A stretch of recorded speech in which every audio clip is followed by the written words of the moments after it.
Like a lot of other PC gamers right now, I'm shamelessly addicted to PlayerUnknown's Battlegrounds. I call it the productivity drainer. Oh, I'll just have a few games and then 10 hours later it's 4 AM and I'm still playing, but that in itself shows just how much fun this game can be and the replayability factor that it has. In this video we're going to be examining why that is and also going over the road ahead for the game, what the developers have said and planned for the game in the foreseeable future. And before you ask, yes, the devs have apparently said it's coming to console as well as PC. So why then? Why is the question? Why is it so good? Well, first off, it's got a simple premise. I just love the idea of Battle Royale games for a start, and when H1Z1BR first came out, I played that a lot, but nothing compares to how much I'm playing Battlegrounds at the moment. The gunplay is a huge plus for me.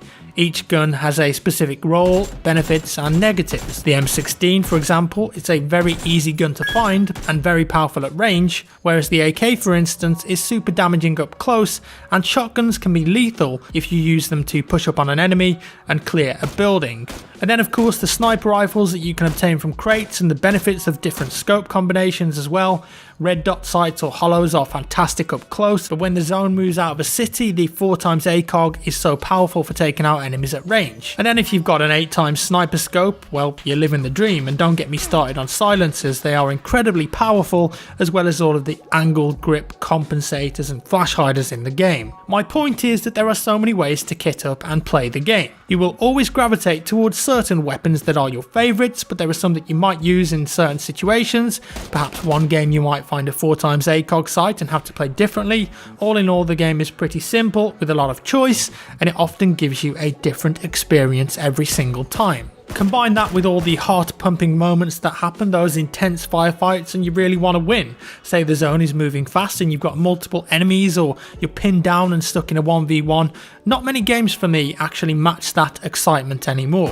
What's even more impressive though is that it's only just hit early access, but even then there's still a long road ahead. Sure, it's fun right now and the core gameplay is very good, it's a good start, but it still needs a lot of improvements and updates, but thankfully the developers are more than happy to share exactly what they want to achieve and the timeline for it. If they stick to their plans, I have to say so far they seem to be doing that, then this game will be genuinely brilliant when it comes to full release. The first thing, and probably the one that most people will notice, will be performance improvements, and over the next few months that's going to be a huge priority for the dev team. I get pretty good FPS in the game. I'd say I average around 100 in most areas, but like everyone else, when I look into a city or I'm close by to a big town, then the FPS can get pretty nasty, and that's the one main thing that they want to address here. They want to reduce the overload on the CPU and ensure that the GPU performance is at max capacity, so that when you're around a city you get the performance that you expect and good FPS for those intense gunfights. The secondary part of this optimization is the art assets, readjusting certain areas and terrain to ensure it's as efficient as possible. And the devs also want these built up areas to look a lot simpler at distance, which will also help performance. Now that isn't a small task, but reworking certain buildings and terrain areas to make them less demanding will also help improve performance overall, and they're aiming for it to be achieved by the middle of next month, so not long to wait. There was also a Battlegrounds dev stream with Marek and Pavel in which a ton of info was released regarding future content and updates, a lot of which got me really excited. Let's start with mod support, because honestly this is what could propel the game and give it so much potential moving forward. They want the game to have mod support about 6 months down the line, and also with it being on Unreal Engine it's a relatively simple process, just like other games such as Squad or Ark. PlayerUnknown, who is the lead developer on the game, of course started as a modder himself, so this is something quite close to his heart I think. But rest assured, mods will run on separate servers and they won't be looking at making it available until after they're satisfied with where the game optimization's at. And talking of waiting until the game is right, when the game is finalised on PC, as I said at the start, it will be coming out on console, and if that was to happen I could see this being a massive hit on console. The amount of comments I've seen on my Battlegrounds videos from console players saying, why isn't this on Xbox or PS4, or tweets I've been getting, just loads. Yes, hopefully, fingers crossed, it will be coming for you console players as well. Now right now your in-game ranking is based on an ELO system. You start with around 1200 points and then kills are worth 20% and win points are worth 100%. Kills are based on obviously who you killed and their rank, and of course who you died to. Eventually there'll be a proper matchmaking system whereby essentially you're going to get ranked with players who are roughly at your rank or close to it at the very least. As well as that though, there are plans for an unranked system so you can jump on and practice to your heart's content, and even a 5v5 ranked competitive game mode. Now that sounds pretty interesting to me, and I'm not sure exactly how that would work, perhaps a much smaller version of the map, but I'm sure that we'll see down the line. Interestingly, it seems that the devs want to have an esports scene for this game, but they want it to grow itself and don't want to shoehorn something in. And whilst that isn't easy, H1Z1 has done reasonably well with its invitational events, so there is a precedent set therefore of a similar game working in an esports capacity. There's plans for a full replay system in the game too, so you could go back and watch how an entire match played out, which honestly sounds very optimistic but also fantastic. If you could go back into a game and watch the entire round, see the mistakes you made,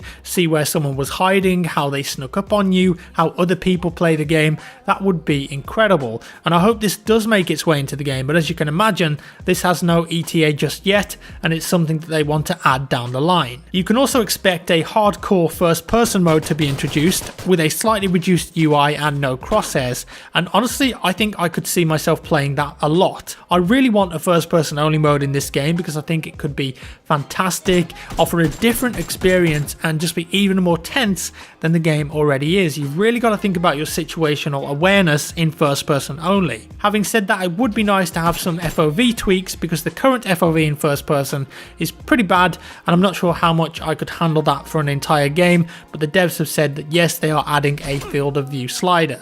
And something else which massively needs adding to the game, as well as an FOV slider, is a vaulting mechanic, and I like the developers' honesty here, as they've said that it's probably around 2 months out, as they want it to be a full jump, climb and vault mechanic, much like the system in Battlefield 1.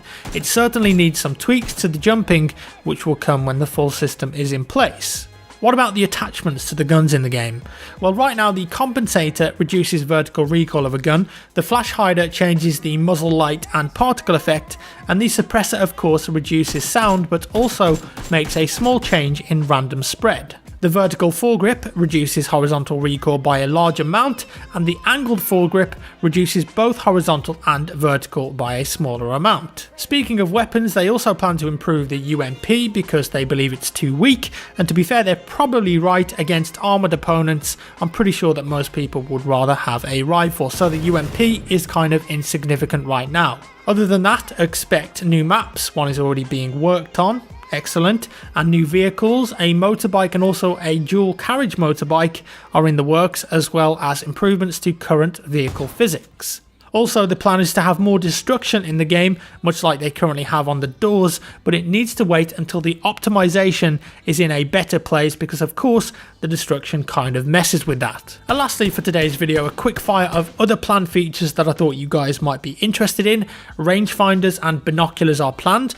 You'll be able to use medkits and stims eventually while in a car. FOV slider, which I've mentioned, will also have an introduction, but don't expect a rejoin mechanic in the game if you lag out or crash, because they think that at the moment it's just not possible. The bleeding meter is meant to stop when you start to revive someone, but it's currently bugged out and that will be fixed.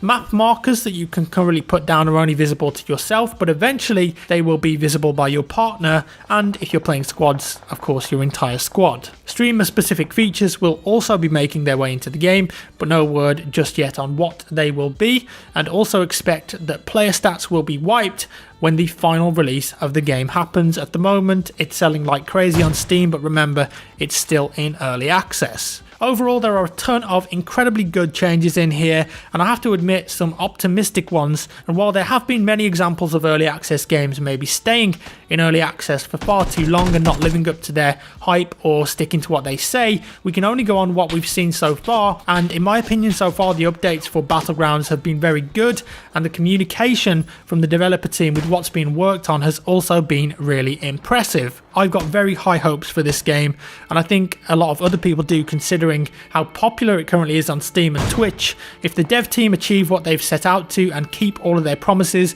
then Battlegrounds will be one of the most popular games around in 12 months time, even more than it is so at the moment. And that's all for today, guys. I hope you enjoyed this one. If you did, give me a thumbs up, subscribe for more Battlegrounds videos, and I'll see you in the next one.